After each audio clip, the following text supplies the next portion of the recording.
Hi all, welcome back to our channel. ಇವತ್ತೊಂದು ಒಳ್ಳೆ recipe ಜೊತೆ ಬಂದಿದ್ದೀನಿ. ಏನದು ಅಂತ ನೋಡ್ತಾ ಇದ್ದೀರಾ, ಇವತ್ತು ಹೆಸರುಬೇಳೆ ಪಾಯಸನ ಮಾಡ್ತಾ ಇದ್ದೀನಿ. ಅದನ್ನು ಹೇಗೆ ಮಾಡೋದು ಈಸಿ ಮೆಥಡಲ್ಲಿ ಅಂತ ತೋರಿಸ್ಕೊಡ್ತೀನಿ. ಟೇಸ್ಟಿಯಾಗಿ ಹೆಲ್ದಿಯಾಗಿ ಮನೆಯಲ್ಲೇ ಮಾಡೋವಂಥದ್ದು ಈಸಿ ಮೆಥಡಲ್ಲಿ. ಸ್ಟೆಪ್ಸ್ ಜಾಸ್ತಿ ಕೂಡ ಇರಬಾರ್ದು, ಬ್ಯಾಚುಲರ್ಸ್ ಕೂಡ ಮಾಡ್ಕೊಬೋದು. ಆ ಶಾರ್ಟ್ ಆ್ಯಂಡ್ ಸ್ವೀಟಾಗಿ ಮಾಡ್ಕೊಳ್ಳೋಣ ಬನ್ನಿ, ಹೇಗಿರುತ್ತೆ ಅಂತ ತೋರಿಸ್ತೀನಿ. ಫಸ್ಟಿಗೆ ದ್ರಾಕ್ಷಿ, ಗೋಡಂಬಿ ಆ್ಯಂಡ್ ಹೆಸರುಬೇಳೆ 1 ಕಪ್ಪು, ಅಕ್ಕಿ ಅರ್ಧ ಕಪ್ಪು, 1 ಕಪ್ಪಷ್ಟು ಕಾಯಿ ತುರಿ, 5 ಏಲಕ್ಕಿ ಆ್ಯಂಡ್ 1 ಕಪ್ಪಷ್ಟು ಬೆಲ್ಲ. ಇಷ್ಟು ಇಂಗ್ರೀಡಿಯೆಂಟ್ಸು, ಸ್ವಲ್ಪ ಜೊತೆಗೆ ತುಪ್ಪ ಮತ್ತು ಹಾಲನ್ನ ಸೇರಿಸ್ಕೊಳ್ಳಿ.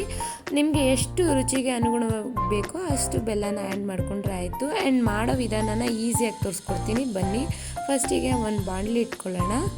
ಅದಕ್ಕೆ ಬಿಸಿ ಆದ ನಂತರ ನೋಡ್ತಾ ಇದ್ದೀರಲ್ಲ, ಇಲ್ಲಿ ಬಿಸಿ ಆದ ನಂತರ ನಾನು ಏನು ತೊಗೊಂಡಿದ್ನಲ್ಲ ಅರ್ಧ ಕಪ್ಪಷ್ಟು ಅಕ್ಕಿ, ಅದನ್ನು ಆ್ಯಡ್ ಮಾಡ್ಕೊತಾ ಇದ್ದೀನಿ. ಅದಾದಮೇಲೆ ಹೆಸರುಬೇಳೆ 1 ಕಪ್ಪಷ್ಟು ತೊಗೊಂಡಿದ್ನಲ್ಲ ಅದನ್ನು ಆ್ಯಡ್ ಮಾಡ್ಕೊತಾ ಇದ್ದೀನಿ. ಇದು ಎರಡನ್ನೂ ಹುರ್ಕೋಬೇಕು, ಚೆನ್ನಾಗಿ ಹುರ್ಕೋಬೇಕು. ಅದು ಉರಿಯೋದ್ರಿಂದ ಒಂದು ಒಳ್ಳೆ ಅರೋಮಾ ಬರುತ್ತೆ, ಚೆನ್ನಾಗಿ ಕೂಡ ಇರುತ್ತೆ. ಎರಡನ್ನೂ ಚೆನ್ನಾಗಿ ಹುರ್ಕೊಬೇಕು. ಒಂದು ಅರೋಮಾ ಚೆನ್ನಾಗಿ ಬಂದು ಅದು ಕಲರ್ ಚೇಂಜ್ ಆಗುತ್ತೆ, ಟರ್ನ್ ಆಗುತ್ತೆ. ಸೊ ಅಲ್ಲಿ ತನಕ ಹುರ್ಕೋಬೇಕು. ಇದೊಂದು 5 to 6 ಮಿನಿಟ್ಸ್ ಆಗುತ್ತೆ.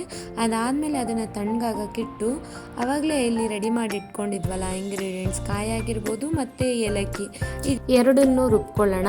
ನೀವು ನೋಡ್ತಾ ಇದ್ದೀರಲ್ಲ ಈ ಥರ. ಆದಮೇಲೆ ಇಷ್ಟು ಬಂದರೆ ಸಾಕು, ತುಂಬ ಏನು ಬೇಡ, ಇಷ್ಟು ಬಂದರೆ ಸಾಕು. ಇದಕ್ಕೆ ನಾವು ಆವಾಗಲೇ ಹುರಿದು ಇಟ್ಕೊಂಡಿದ್ವಲ್ಲ ಅಕ್ಕಿ ಮತ್ತು ಹೆಸರುಬೇಳೆ, ಅದನ್ನು ಮಿಕ್ಸ್ ಮಾಡ್ಕೊಬೇಕು.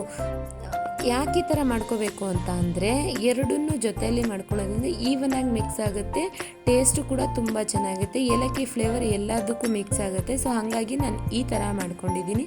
ನೀವು ನೋಡ್ತಾ ಇದ್ದೀರಲ್ಲ, ಈ ಥರ ರುಬ್ಕೊಂಡಿದ್ದೀನಿ, ನುಣ್ಣಗಾಗಿದೆ ಇವಾಗ ಎರಡೂ. ಅದಾದಮೇಲೆ ಬನ್ನಿ ನೋಡ್ಕೊಳ್ಳೋಣ ಏನು ಮಾಡೋದು ಅಂತ.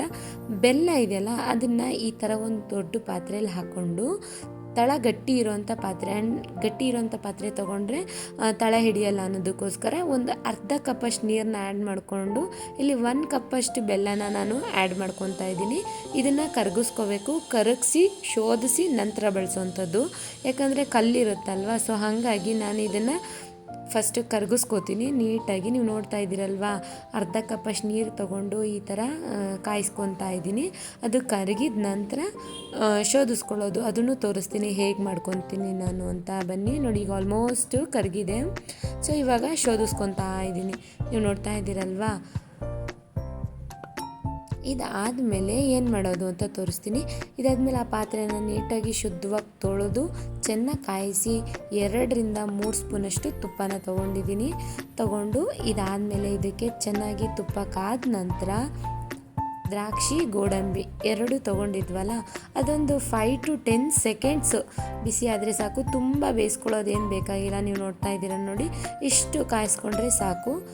ಇದಕ್ಕೆ ನಾವು ಆವಾಗಲೇ ಸಪ್ರೇಟ್ ಮಾಡಿ ಇಟ್ಕೊಂಡಿದ್ವಲ್ಲ ಬೆಲ್ಲದ ಪಾನಕನ ಮಿಕ್ಸ್ ಮಾಡ್ಕೊಳ್ಳೋಣ. ಇದು ಒಂದು ಸ್ವಲ್ಪ ಬಿಸಿ ಆದ ತಕ್ಷಣ ನಾವು ಆವಾಗಲೇ ಮಿಕ್ಸ್ ಮಾಡ್ಕೊಂಡಿದ್ವಲ್ಲ ಅಕ್ಕಿ ಮತ್ತು ಕಾಯಿ ತುರಿ, ಏಲಕ್ಕಿ, ಹೆಸರುಬೇಳೆ ರುಬ್ಬಿಟ್ಕೊಂಡಿದ್ವಲ್ಲ, ಅದಷ್ಟನ್ನು ಮಿಕ್ಸ್ ಮಾಡಿಕೊಂಡು ಬೇಗ ಮಿಕ್ಸ್ ಮಾಡ್ಕೊಬೇಕು. ಯಾಕಂದರೆ ಗಂಟಾಗೋ ಚಾನ್ಸಸ್ ಇರುತ್ತೆ, ಕೈ ಆಡ್ತಾ ಇರಬೇಕು. ಹುಷಾರಾಗಿ ನೋಡ್ಕೊಂಡು ಮಾಡ್ಕೊಳ್ಳಿ, ಇಲ್ಲಾಂದರೆ ಗಂಟಾಗ್ಬಿಡೋ ಚಾನ್ಸಸ್ ಕೂಡ ಇರುತ್ತೆ. ನಿಮಗೇನಾದರೂ ಈ ಥರ ನಂತರ ಮಾಡೋಕ್ಕೆ ಬರಲಿಲ್ಲ ಅಂದರೆ ನೀರು ಹಾಕಿ ಮೊದಲೇ ಕಲಿಸ್ಕೊಂಡು ಮಿಕ್ಸ್ ಮಾಡ್ಕೊಬೋದು, ಇಲ್ಲ ನೀರು ಹಾಕ್ಕೊಂಡು ಬೇಕಾದರೂ ರುಬ್ಕೊಬೋದು. ಸೊ ಆವಾಗ ಗಂಟಾಗೋದಿಲ್ಲ. ಆ್ಯಂಡ್ ಇದಕ್ಕೆ ನಿಮಗೆ ಯಾವ ಥರ ಕನ್ಸಿಸ್ಟೆನ್ಸಿ ಬೇಕು, ತುಂಬ ತೆಳ್ಳಗೆ ಬೇಕು ಅಂದರೆ ತೆಳ್ಳಗೆ ಹಾಕ್ಕೊಬೋದು, ಇಲ್ಲ ತುಂಬ ಗಟ್ಟಿ ಬೇಕು ಅಂದರೆ ಗಟ್ಟಿ ಮಾಡ್ಕೊಬೋದು. ಈ ಕನ್ಸಿಸ್ಟೆನ್ಸಿ ಮಾಡಿಕೊಂಡ್ರೆ ಆಯಿತು. ನನಗೆ ತುಂಬ ತೆಳ್ಳಗೇನು ಬೇಡ, ಮೀಡಿಯಮಾಗಿ ಬೇಕು. ಸೊ ಹಾಗಾಗಿ ನಾನು ಮೀಡಿಯಮಾಗಿ ಹಾಕ್ಕೊಂಡಿದ್ದೀನಿ.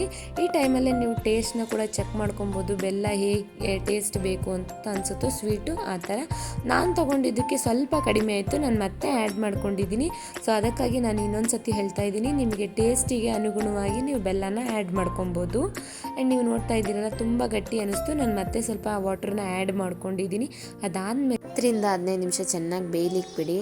ಇದಾದರೆ ಬೆಂದಿದ್ದಾಗಿದೆ, ನೀವು ನೋಡ್ತಾ ಇದ್ದೀರಲ್ಲ. ಸೊ ಇವಾಗ ಹಾಲು ಹಾಕಿ ಮಿಕ್ಸ್ ಮಾಡಿಕೊಂಡು ನಾವು ಸರ್ವ್ ಮಾಡ್ಕೊಬೋದು. ಫ್ಲೇಮ್ನ ಆಫ್ ಮಾಡಿ ಆನಂತರ ಹಾಲನ್ನ ಮಿಕ್ಸ್ ಮಾಡ್ಕೊಳ್ಳಿ, ಇಲ್ಲಾಂದರೆ ಹಾಲು ಒಡೆದೋಗೋ ಚಾನ್ಸಸ್ ಇರುತ್ತೆ.